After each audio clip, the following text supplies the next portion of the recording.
बच्चों, आज हम जो है इस सबक में हज़ार का तारुफ हासिल करेंगे। अदद हज़ार का पहले तो ये जान लीजिए हज़ार में जो है कितने हिस्से होते हैं।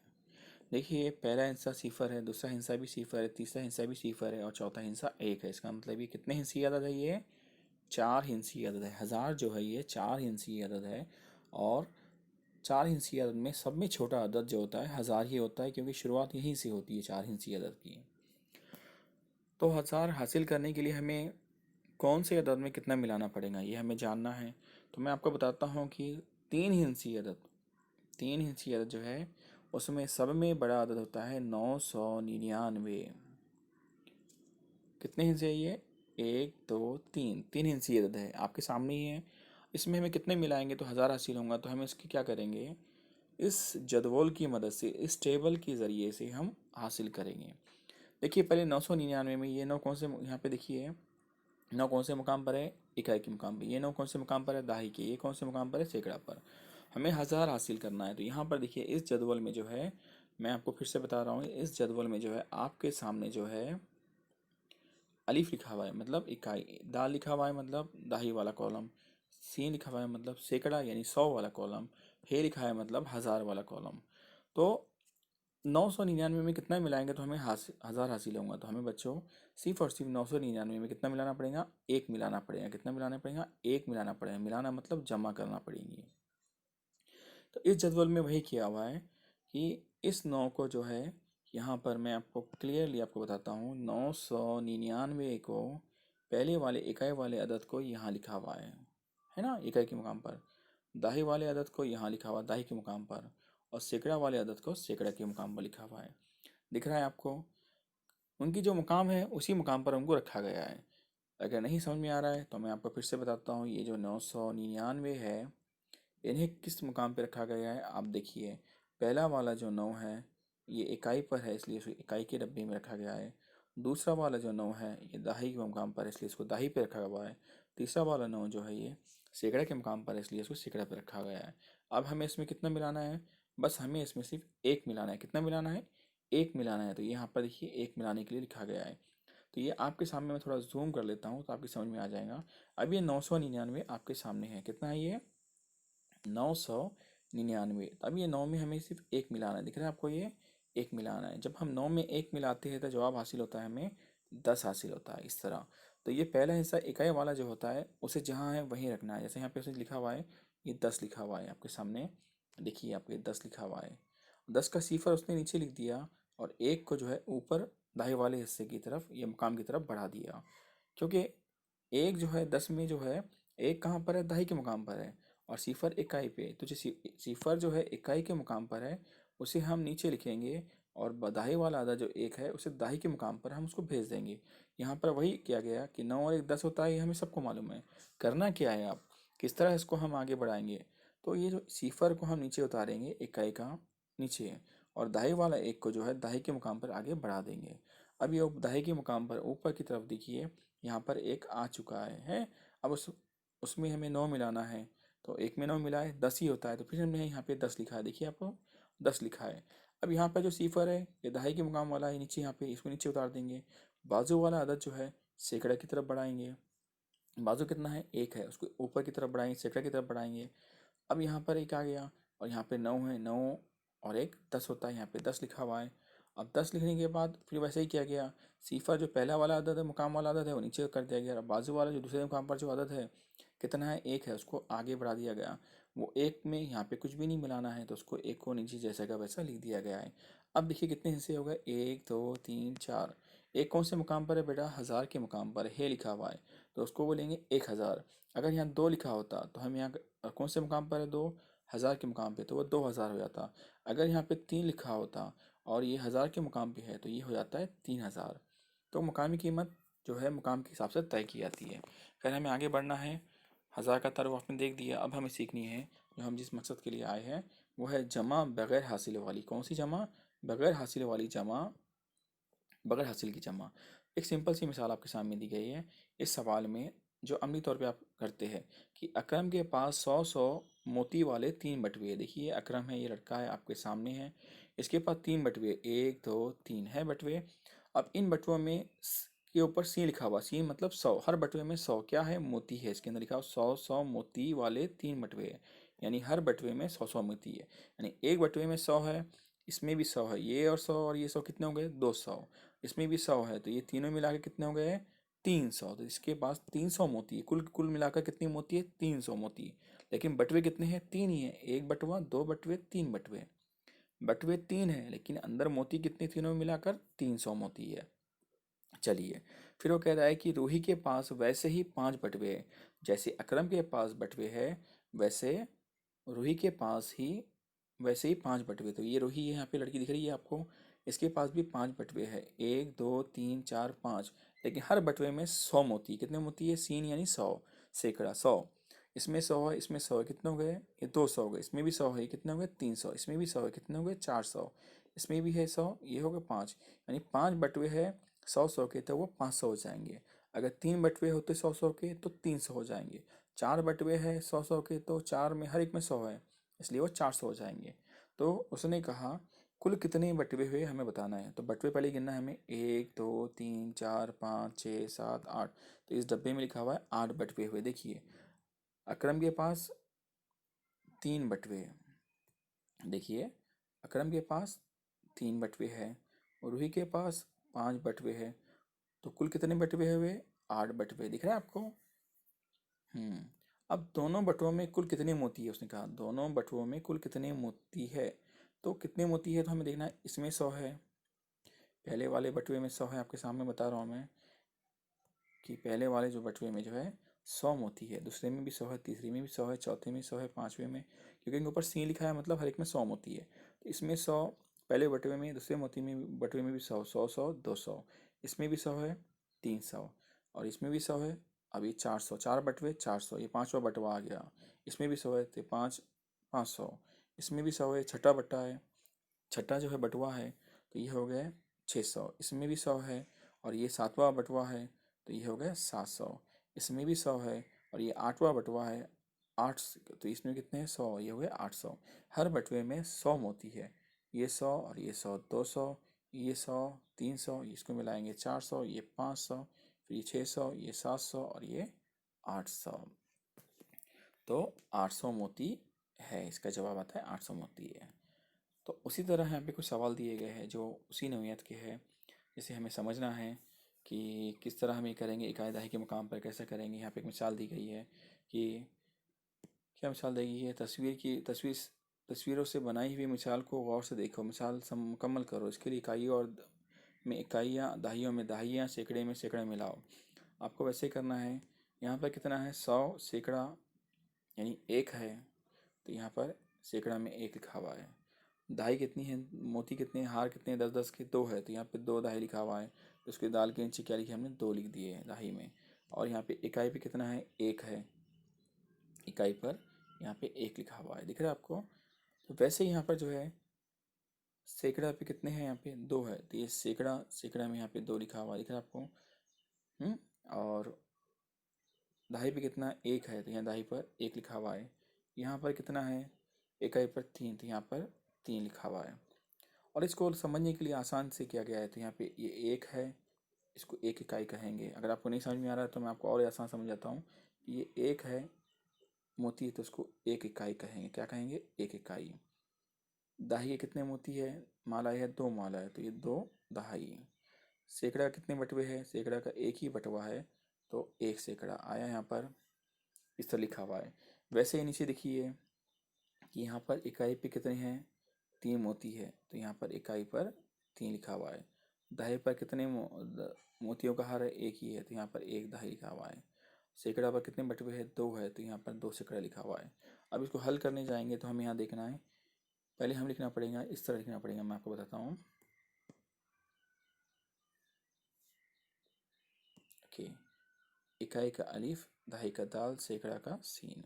अब यहाँ सैकड़ा एक है, तो यहाँ पे एक। दहाई की कितनी माला है, दो माला है, तो ये दहाई के नीचे दो। इकाई पे कितना है, एक, तो यहाँ पे लिखना पड़ेगा एक। अब यहाँ पे बटवे में, यहाँ कितने बटवे नीचे है, सैकड़ा के दो है, तो सैकड़ा के नीचे दो लिखो। और दहाई पे कितना है, एक है, एक है। और ये मोती कितने हैं, इकाई तीन है, अब इनकी हमें क्या करना है, मिलाकर जमा करनी है। तो हम जमा करेंगे, 3 और 1 4 होता है। तो वैसे ही हमें यहाँ पे हल करना है। यहाँ पे दिया हुआ देखिए आपके सामने, ये 1 और 3 4 होता है, 2 और 1 3 होता है, और 1 और 2 3 होता है। ये हो गया 334। इसका मतलब 3 बटवे चाहिए, आया नीचे 3 बटवे, 334 बोला, और उसने 334 में देखिए 334 ये जवाब आया था ना हमारा। तो यहाँ 3 है, ये 300 के बटवे हो गए, और 3 दहाई ये थे, 3 दहाई आ गया, और 4 इकाई है तो यहाँ पे 4 इकाई आ गई। इनको मिलानी पड़ी, इकाई वाले को इकाई वाले से मिला दिए, 4 3 मालाएँ यहाँ पर आ गई है, 3 बटवे यहाँ पर आ गए हैं। दिख रहा है आपको? तस्वीरें देखकर अदद लिखो और जमा करो। अब यहाँ तस्वीर देखकर अदद लिखो और जमा करो। तो यहाँ पर जो है 2 इकाई है, तो इकाई वाले डब्बे में यहाँ पे 2 लिखेंगे। दहाई 1 है, इकाई वाले डब्बे में हम 1 लिखेंगे। सैकड़ा 1 है, तो यहाँ पे इकाई वाले डब्बे में हम 1 ही लिखेंगे। देखिए हमने 1।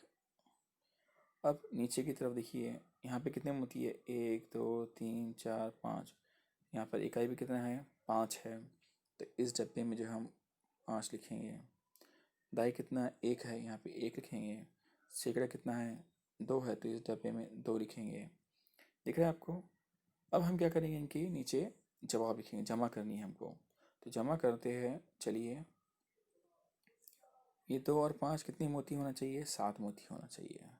ये 1 और 1 कितने मोती होना चाहिए, 2 मोती 2 दाही होना चाहिए। देखिए ये दाही की 1 माला, ये दाही की 1 माला, कितनी माला होना चाहिए, 2 माला। इसका मतलब हमारा जवाब सही आया। 2 और 5 7 मोती हमने बताया था ना आपको, 7। यहाँ पर देखिए ये 5 मोती और ये 2 मोती मिलाकर कितनी होनी चाहिए, 1 2 3 4 5 6 7। और मालाएँ कितनी होनी चाहिए, ऐसी 2 मालाएँ होनी चाहिए। अब सैकड़ा यानी कितने बटवे होने चाहिए, ये 1 और ये 2 मिलाकर 3 सैकड़ा होना चाहिए। तो बटवे कितने होने चाहिए, ये 1 और ये 2 मिलाकर यहाँ पे 3 बटवे होना चाहिए, 1 2 और ये 3। दिख रहा है आपको? तो ये हमने आसानी से कर दिया है। अगर आपको यहाँ पे वापस से इस सवाल को सही तरीके से करना है तो आपको थोड़ा सा इसमें थोड़ा ध्यान देना पड़ेगा। देखिए किस तरह हम इसे करेंगे। यहाँ पे हमने 2 लिखे थे, यहाँ पे 2 मोती है, फिर से बता रहा हूँ, तो इसमें 2 लिखेंगे। यहाँ पे दाही पे कितना है, 1 ही है, 1। सैकड़ा पे कितना है, 1 ही बटवा है, 1। फिर नीचे जो है कितनी मोती है, 5। खुले हुए मोती 5 है, इसलिए वो इकाई पे जाएंगे। दाही पे कितना है, 1 ही माला है दाही की, 1। बटवे कितने हैं सैकड़ा के, 2 है, तो यहाँ पे 2 हो गए। अब इनको हम मिलाएंगे तो 2 और 5 कितना होता है, यहाँ पे 7 है ना। तो ये इनको अगर मिलाएंगे इतने की इनको गिने, आप मिलाकर गिनेंगे तो 7 ही आएगा। फिर ये 1 और 1 कितना होता है, 2 होता है। तो देखिए यहाँ पे दो दाही की 2 माला, ये नहीं हुई क्या, हुई है। ये 1 माला 2 माला। फिर ये 1 और 2 कितना होता है, यहाँ पे 3 सैकड़ा। सैकड़ा पे देखिए 3 बटवे है या नहीं है, यानी हमारा जवाब बराबर मैच हो रहा है। इकाई पे यहाँ पे 7 आना चाहिए, 7 आ गया। दहाई पे 2 आना चाहिए, यहाँ पे 2 आ गया। और सैकड़ा पे यहाँ पर 3 आना चाहिए, तो हमारा जवाब 3 आ गया। लेकिन इसे डब्बे में कैसे लिखेंगे, इकाई के लिए हम यहाँ क्या लिखते हैं, अलिफ लिखते हैं, और दहाई के लिए क्या लिखते हैं, दाल लिखते हैं, और सैकड़े के लिए क्या लिखते हैं, हम सीन। अब इसको हम हल करने जा रहे हैं। इकाई पे कितना है, 2, तो इस डब्बे में लिखो आप 2। दहाई पे कितना है, 1, तो 1 लिखो। सैकड़ा पर 1 है तो 1 लिखो, है ना। अब यहाँ पर इकाई पर 5 है, मैं कलर चेंज करता हूँ ताकि आपकी समझ में आ जाए। यहाँ इकाई पर 5 है तो हमने इसको यहाँ पे 5 लिख दिया। यहाँ एक दाई पर 1 है तो यहाँ पे 1 लिख दिया। सैकड़ा पर 2 है तो हमने यहाँ पर 2 लिख दिया। अब इनकी जमा करेंगे हम, 5 और 2 7, यानी हमारा ये जवाब भी इससे मैच हो गया। फिर ये 1 और 1 2, तो ये 2 भी हमारा इससे मैच हो गया। और यहाँ पे 1 और 2 3 होता है, कितना होता है, 3 होता है। मैं 3 बराबर लिख रहा हूँ, ये 3, तो ये 3 भी हमारे इससे मैच हो गया। दिख रहा है आपको? तो इस तरीके से हमें इन डब्बों में अपना काम करना है, लिखना है। अब यहाँ पर एक आसान मिसाल आपको दी गई है। जमा करो और गौर करो कहा गया है। क्या कहा गया है कि जमा करो और गौर भी करो। आपको गौर क्या करना है, आप देखिए यहाँ पर जो है 4 ये जो अदद है, इस कौन से मकाम पर है, इकाई पर। 5 कौन से मकाम पर है, दाही पर। पहले हिस्से देखना है हमें। इस अदद में कितने हिस्से हैं बेटा, 2 हिस्से हैं। पहला हिस्सा है 4, दूसरा हिस्सा है 5। नीचे वाले अदद में कौन सा हिस्सा, कितने हिस्से है, 2 है। पहला अदद सिफर, दूसरा अदद 2। वेरी गुड, 2 हिस्से। इसका मतलब ये भी 2 हिस्सी अदद है और ये भी 2 हिस्सी अदद है। ये कौन सी अलामत है? इसे कहते हैं जमा की अलामत। क्या कहते हैं इसे? जमा की अलामत। इसका मतलब हमें क्या करना है? जमा करना है। कोई बड़ा काम नहीं है बेटा। इस अलामत को जब भी देखोगे तो आपको क्या करना है? उसे मिलाना है, जोड़ना है। याद रखो, पूछने की ज़रूरत नहीं है कि हमें क्या करना है। अब हमें जमा करना है तो पहले देखिए इकाई पर चार, पहले इकाई वाले की जमा नीचे वाले इकाई वाले अदद से जमा करेंगे। चार में सिफर मिला है तो बेटा चार में एक दो तीन चार, ये चार लकीर है। सिफर मिला है मतलब कुछ भी नहीं मिलाना है आपको, तो चार जैसा का वैसा रहेगा। एक दो तीन चार, तो यहाँ पे वही बताया गया है कि चार में अगर सिफर मिला है तो जवाब कितना आता है? इकाई पर चार आता है। अब ये पाँच दाही पर है तो इसको दाही वाले दो पे मिलाना है। दाही के नीचे देखिए ये दाही पर ये दाल है और ये अली इकाई है। ये दाल दाही पे पाँच है तो पाँच के नीचे कितना है? दो है। पाँच में दो मिला है तो कितना जवाब आया? सात आया। तो हमारा जवाब जो आया 74 यहाँ पर जवाब आया है। दिख रहा है आपको? जमा का अलाउं, इसको बोलते हैं जमा का अमल बोलते हैं। इसमें हासिल वाली अदद नहीं आ रहा है, भले हमें इसमें जमा करने में कोई दिक्कत नहीं हो रही है। इससे हमें ये समझ में आया कि सीफर को, इससे हमें समझ में आ रहा है कि किसी भी अदद में अगर सीफर मिलाएंगे तो जो अदद हम मिलाते हैं वही अदद हमें मिल रहा है। मिल रहा है कि नहीं मिल रहा है? आगे देखते हैं कितने हिस्से अदद है। ये दो हिस्सी अदद है। ये भी कितने हिस्सी अदद है? दो हिस्सी अदद है। यहाँ इकाई पर कितना है? सीफर है। यहाँ इकाई पर कितना है? चार है। दिख रहा है आपको? और यहाँ दाही पर कितना है? दो है। इकाई के बाद कौन सा मुकाम आता है? दाही का। दाही पर दो है। और यहाँ पे दाही पे कितना है? पाँच। ये कौन सी अलामत है? जमा की। जमा मतलब मिलाना। अब हमें मिलाने का काम करना है। पहले इकाई वाले अदद को इकाई वाले अदद से मिलाएंगे। इकाई पर सिफर है, इकाई पर चार है। इसका मतलब सिफर में हम चार मिला रहे हैं, जवाब क्या आ रहा है? चार ही आ रहा है। कोई बदलाव हुआ नहीं हुआ। इसका मतलब सिफर में अगर हम चार मिला, कोई भी अदद मिलाएंगे तो जवाब वही अदद आता है। चाहे अदद में सिफर मिलाएंगे तो जवाब हमें वही अदद मिलेगा। ओके, ये आपकी समझ में आया? तो यहाँ पे हमने क्या किए? सिफर में चार मिलाए तो हमारा जवाब आ गया है चार। अब दो में हमें कितने मिलाना है? पाँच मिलाना है। दो में हमें पाँच मिलाएंगे, जवाब आएगा सात। आया सात। तो हमारा पूरा जवाब आया सात दाही चार इकाई, मतलब 74 आ गया। सात दाही चार इकाई 74। इकाई पे चार है और दाही पर सात है, इसे याद रखेंगे। फिर आगे बढ़ते हैं हम। यहाँ कितने हिस्से अदद है? एक दो, दो हिस्सी अदद। पहला अदद जो है सिफर है, इकाई के मुकाम पर है। दूसरा अदद सात है, ये दाही के मुकाम पर है। चलिए फिर नीचे आ जाइए। नीचे जो है आठ है। आठ कौन से मुकाम पर है? इकाई पर। और यहाँ पे दाही के मुकाम पे कुछ भी नहीं है। यहाँ पे लोग, बहुत से लोग सिफर लिखते हैं या फिर नहीं भी लिखते हैं तो भी चलेगा, क्योंकि दाही के मुकाम पे कुछ नहीं है, मतलब सिफर ही होता है। और ये अलामत कौन सी होती है? जमा। जमा मतलब मिलाना। हमें आपको यहाँ पे मिलाना है। अब क्या करना है? सिफर इकाई पर है और आठ इकाई पर है। पहले इनकी जमा करेंगे। इकाई वाले की इकाई वाले अदद से ही जमा होती है। तो सिफर में आठ मिला है तो जवाब आठ ही आएगा। बेटा याद रखिए, सिफर एक ऐसा अदद है उसमें जो भी अदद हम मिलाते हैं वही अदद हमें हासिल जमा होता है। अब बारी आती है सात में, तो हमें कुछ मिलाना नहीं है, इसलिए सात जैसा था वैसा नीचे लिखेंगे। तो सात दहाई आठ इकाई। कितनी हिस्सियत है ये? एक दो, दो हिस्सियत है। इकाई पर कितना है? आठ। और दहाई पर कितना है? सात। तो हमारा जवाब आया है सात दहाई आठ इकाई 78 आ गया। अब बारी आती है यहाँ पर। अब हमने क्या कर दिया? कितनी हिस्सियत है ये? आठ जो है एक हिस्सियत है। फिर ये एक हिस्सियत है मतलब कौन से मुकाम पर होगा? इकाई के मुकाम पर होगा। नीचे वाला अदद कितना है? 70 है। सिफर और सात, ये दो हिस्सियत है। और सिफर कौन से मुकाम पर है? यहाँ पर इकाई के मुकाम पर है। और यहाँ पर सात जो है दाही के मुकाम पर है। दिख रहा है आपको? सात दाही के मुकाम पर है और सिफर इकाई के मुकाम पर है। और आठ जो है एक अकेला अदद है, एक हिस्सियत है, इसलिए वो इकाई के मुकाम पर रहेगा। दाही पर इसके कुछ भी नहीं है यहाँ पर, याद रखिए। इसलिए आठ को इकाई पे लिखे हमने और दाही पे कुछ भी नहीं है, इसलिए छोड़ दिया उस जगह को हमने। अब इनकी हम जमा करने जाएंगे, ओके, ताकि हमारे समझ में आए। चलिए, तो इकाई वाले अदद को पहले हम इकाई वाले अदद से मिलाएंगे। आठ को सिफर से मिलाए तो जवाब आठ ही आता है। आठ अगर आपको नहीं समझ में आ रहा तो एक दो तीन चार पाँच छः सात आठ, ये आठ लकीरें है। और सिफर का मतलब होता है कुछ भी नहीं, तो हमें कुछ भी नहीं मिलाना है। तो कितने कितने हैं आपके पास?